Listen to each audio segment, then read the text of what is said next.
Google's Gemini AI. Really that advanced? Gemini, Google's flagship AI model, was first introduced during the Google I/O Developer Conference back in June 2023.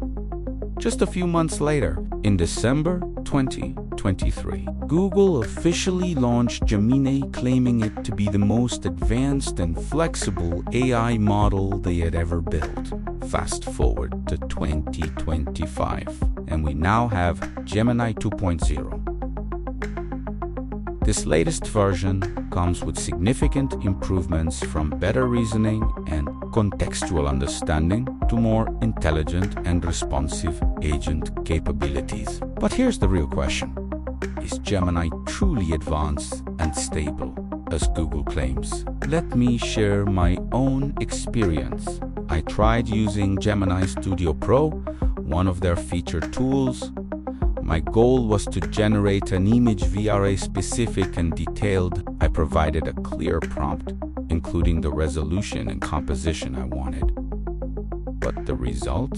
The output didn't match the requested size. I revised and resubmitted the prompt several times, yet the issue persisted. And what about coding? I asked Gemini to generate some code using a precise and well-structured prompt. However, the output was off and off. Sometimes it included parts I never asked for. Even when I uploaded a sample image to be used as reference, the layout generated by Gemini didn't match expectations. Sure, it's still editable manually, but ideally, we wouldn't need to fix that much. So now the question becomes, is this really the most advanced and stable AI model from Google? I won't rush to say yes or no.